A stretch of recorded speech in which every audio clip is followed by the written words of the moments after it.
All right, folks. So thus far, we've talked about off-bond diagrams and we've talked about electron configuration. And the purpose of both of these things is for us to give a precise and specific location for the electrons in an atom. Every single electron present and accounted for.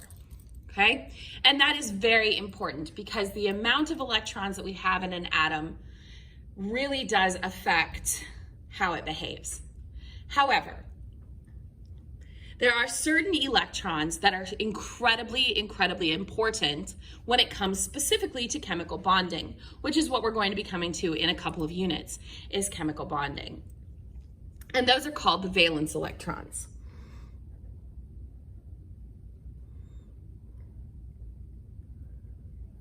Okay. Valence electrons are the s and p orbital electrons of an atom's highest energy level.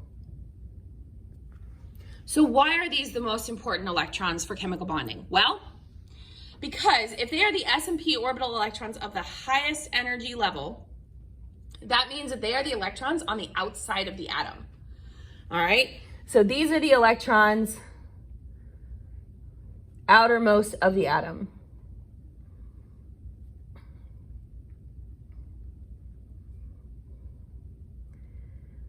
And since they are the outermost electrons, they are the only electrons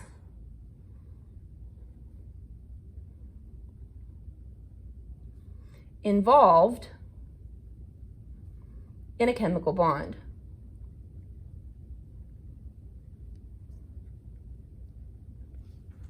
Okay, so when we're looking at a chemical bond, yes, there are tons of electrons, but it's really only the valence electrons that actually matter because they are the only ones that are going to involve themselves in a chemical bond. They're the only ones that are going to participate in that. So we have what is called a Lewis valence electron dot diagram. Okay, and the Lewis valence electron dot diagram, huge vocabulary word there. Often we will shorten that to just a Lewis dot diagram for obvious reasons. This is a chemical symbol surrounded by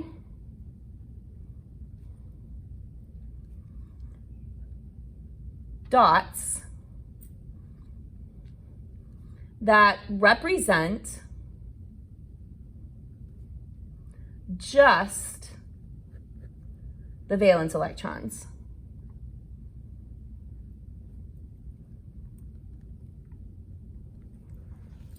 Okay? Now, because we're talking s and p orbital electrons, there's one s orbital that holds 2 electrons. There's 3 p orbitals that hold a total of 6 electrons. So when we're talking about valence electrons, there's a maximum of 8 possible. Maximum of 8 valence electrons, because that would fill up the s and p orbitals of the highest energy level, because s holds 2, p holds 6. So that would fill it up if we have 8 total valence electrons. Now we can have anywhere from 1 to 8 depending on our element. Okay? Rules for the Lewis valence electron dot diagram. Just like with Hund's rule where we did up, up, up before we could do down, down, down, we do 1 dot per side of the symbol before we do a second. So for example, we have phosphorus. And I'm going to show you how I know this in a minute, but I'm going to just tell you that phosphorus has 5 valence electrons. And I'll show you how I got that in a minute, I promise. But just as an example of what I mean by this rule, when I draw the Lewis dot for phosphorus, I'm going to do 1, 1, 1, 1. So 1 on the top, 1 on the left, 1 on the right, 1 on the bottom. That's 4. Then I can go back and pair them. Because remember, electrons go in orbitals in pairs. So each side of my symbol represents one of the orbitals. Here's an S, here's a P, P, P. All right? If you're in pre-AP, we are going to talk about hybridizing here. But we'll get to that later. All right, we'll get to that in our chemical bonding unit. For now, we have our SPPP, so we are going to do 1, 1, 1, 1, and then we can do 2 in any of them. All right. So let's look at an electron configuration and use the electron configuration to figure out our valence electrons. You might want a highlighter for this if you happen to have one available. Let's use phosphorus. And I'm going to use my little colored periodic table that we made the other day. If you have yours handy, you might want to get that out so that we can read this to do our phosphorus. So phosphorus has an atomic number of 15. So that's going to mean that it has 15 electrons. All right, we're going to put our finger on phosphorus, and we're going to read this left to right, top to bottom, to get our electron configuration. So we're going to start at 1, so our first energy level. We're in the S block, so we have S, and there's 1, 2 boxes, so this is 1s2. Remember, the 2 is a little number at the top, like an exponent or a superscript. Okay, that finishes out our row. So we go down to the next row. This is 2. We are in the S block, so we're at S. And then we have 1, 2 boxes to get across the S block. So we put a little 2, 2s2. We're going to go straight across our row, still at the second energy level, but now we're at the P block. So we're going to put 2p. And there are 1, 2, 3, 4, 5, 6 boxes to get across P, so this is 2p6. There are 6 electrons in P. We're at the end of the row, so we're going to go down to the third energy level. We're at the S block, so this is 3s. We have 1, 2 boxes to get across the S block, sorry. So we're going to put a 2 right there. Going straight across, still at the third energy level, but now we've come to the P block. And careful, this is where phosphorus lives. Phosphorus is here. So we're going to count till we get to phosphorus. 1, 2, 3. So it's 3 electrons to get to phosphorus. So this would be a 3p3.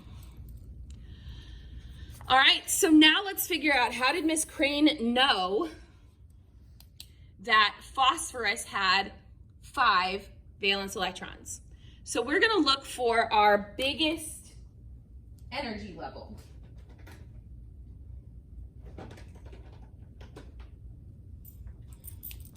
So we're going to look at the main energy level numbers.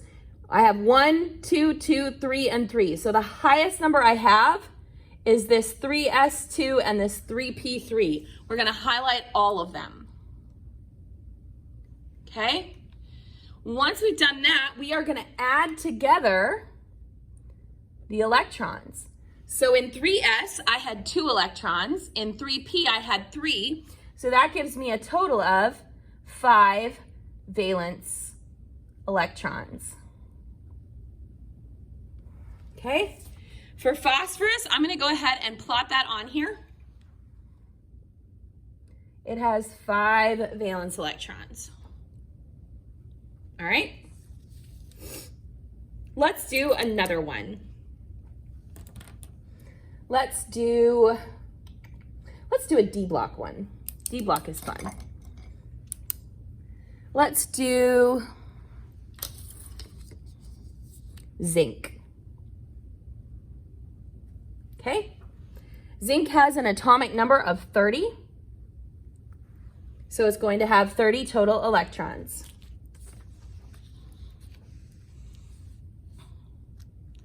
All right, zinc is right. Ooh, hard to read. Zinc is right here. It's the very end of the 3 Ds. All right, so we're gonna read this top, left to right, top to bottom until we get there. I'm gonna zoom this out a little bit so you can see the whole table.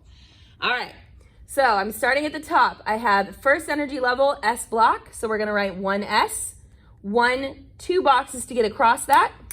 So this is gonna be 1s2. Remember to keep that number small and in the top. It's an exponent or a superscript. It's not a big number, okay? That brings us to the end of the first row. So we go to our second row. This is the second energy level. We're in the S block. So this is gonna be 2s, 2 boxes to get across. So that's 2s2. We're gonna go straight across, still in the second energy level, but now we are in the P block.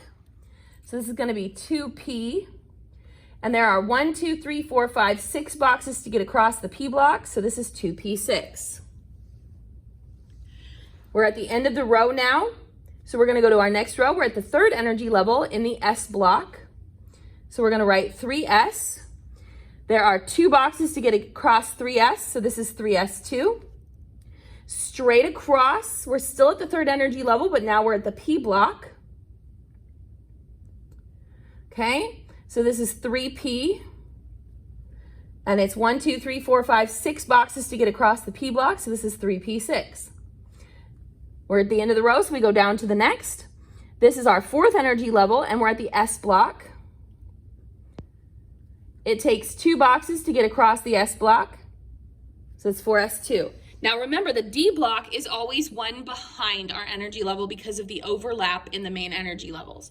So this is actually not 4D, this is 3D. So we're at 3, and this is the D block. And now we're going to zinc, which is over here. So let's count. This is 1, 2, 3, 4, 5, 6, 7, 8, 9, 10 to get to 3D. All right, so now let's do our valence electrons. Let's count them. So we need to find our highest energy level. So we have 1, 2, 2, 3, 3, 4, 3. The highest number we had is this 4. Okay. Then we're going to add up how many total electrons we had here. Just 2. So zinc would only have 2 valence electrons. So let's go ahead and plot that right here. Zinc would have 2. Okay. Let's do one more, and then I'll show you kind of a little trick. Let's do calcium.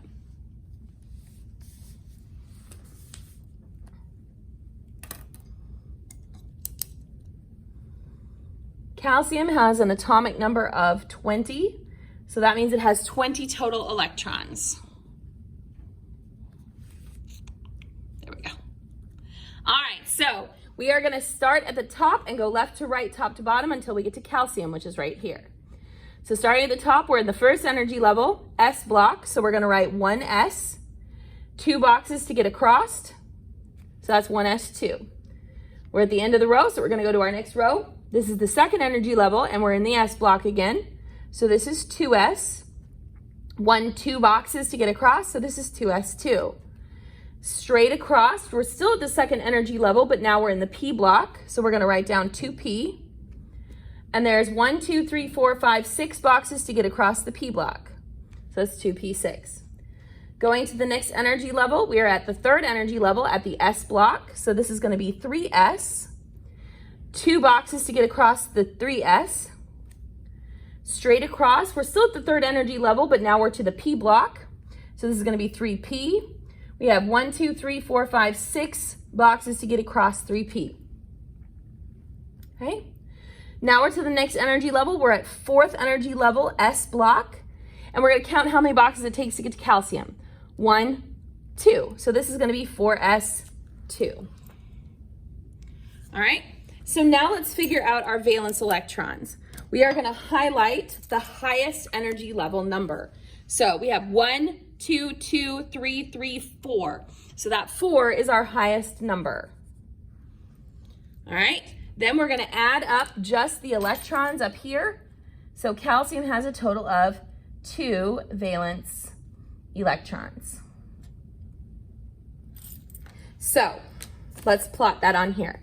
Calcium is 2. Okay, so I want to show you just a little trick. All of these in group 1, if you remember from yesterday, they all end in S1. If they're all in S1, that means we haven't gotten to the P block yet, so we don't have any P.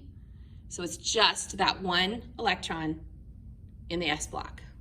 So group 1, any element in group 1 is always going to have one valence electron. So let's write that atop the group.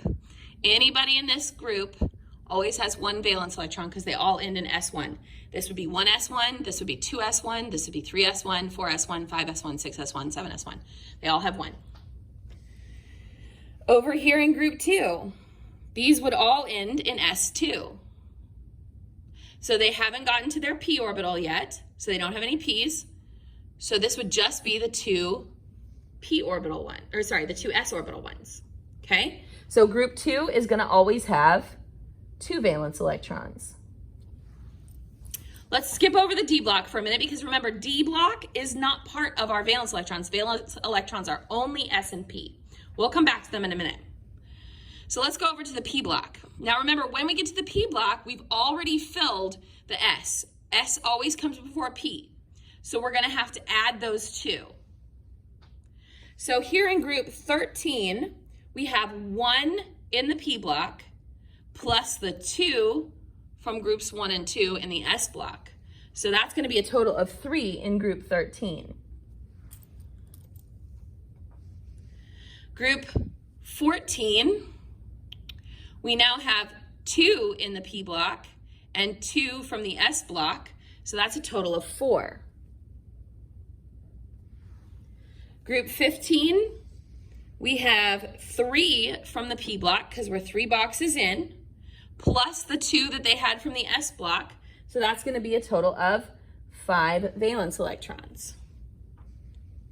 Group 16, we're now 1, 2, 3, 4 boxes into the P block, so we have 4 electrons in P, plus the 2 from S gives us a total of 6. Okay? Group 17, we have 1, 2, 3, 4, 5 from the P block, plus the 2 from the S block. That means group 17 is going to have 7 valence electrons.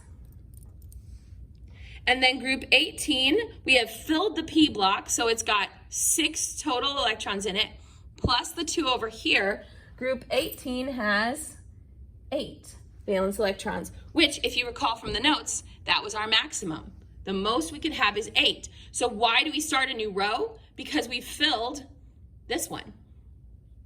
When we get to the end of the P block, we have filled that energy level. That's the end of the energy level. We go to the next one. Okay, now let's talk about the D block. Okay, so when we get to the D block, first of all, remember that the D block is 1 energy level behind. So when I'm at the 4th energy level, this is at the 3rd. So really, I'm only counting my 4s2, which is what happened here. We had the 4s2 count, and that's how we got 2 for zinc. Okay? And if you look, that's going to be true for any one of these, because the valence electrons have nothing to do with the D block. It's only S and P. So this entire D block, all of these guys right here, have 2 valence electrons. Now, I'm saying that with a but in mind. When we get to chemical bonding, we are going to talk about some funny stuff that goes on with the D block and how even though they've only got 2 valence electrons, sometimes we can steal a few valence electrons from the D block to do some different kind of bonding going on there. Does that make sense? So we say that they have 2 valence electrons, but when we get to bonding, we're going to talk about some exceptions to that. For my pre-AP kiddos, the F block is part of the D block. So if the D block has 2 valence electrons, the F block also has 2 valence electrons. Okay? So now we can use that information to draw our Lewis dot diagrams. So let's go ahead and draw Lewis. Ooh, I'm so sorry. Bump, bump, bump. My bad. Let's go ahead and draw our Lewis dot diagrams for these 3 that we did here this way. Okay? So we had phosphorus. It had 5 valence electrons. So remember, for the Lewis dot diagram, we're going to do 1, 1, 1, 1, top, bottom, left, right. No catty corners. It doesn't go in a circle. It's top, bottom, left, right. So that's 4. Now that each one has 1, we can go ahead and give that 5th one here. I could put that 5th one any one of these locations. It doesn't matter what order you go in, okay? As long as you do 1, 1, 1, 1, and then go back and do 2, 2, 2, 2. All right, zinc. So I'm going to put the symbol for zinc, which is Zn. It had 2 valence electrons, so I'm just going to do 1, 2. Calcium also had 2 valence electrons, so I'm going to do 1, 2. So now let's do a few with our easy little shortcut. All right, so using our little periodic table that we've just labeled, let me get it in frame for you. All right, so let's do a Lewis dot diagram for xenon. That would be a really hard one to do an electron configuration for. Not impossible, but we'd have to go all the way to 5p to get this done. But it's a group 18, so it's going to have 8 valence electrons. So we're going to do 1, 1, 1, 1, and then we can go do 5, 6, 7, and 8. So notice how my electrons are in nice, neat little pairs because each orbital holds 2. And remember, this is our SPPP. So each one holds 2. Let's do barium over here. Barium, Ba, is a group 2 element, so it's going to have 2 valence electrons. 1, 2. Let's do selenium right here. Symbol is Se. Selenium's in group 16, so it's going to have 6. So we're going to do 1, 1, 1, 1, and then go back and do 2, 2. Okay? So that's Lewis dot diagrams. They're pretty straightforward, especially once you know this little rule. Okay? But you can also do them from an electron configuration, where you look for the highest number and then you add those together. And sometimes we won't tell you what element it is. We'll just give you the electron configuration and ask you to draw the Lewis dot diagram for it. So you'd have to figure out what element it is and then add up the valence electrons to draw the Lewis dot diagram.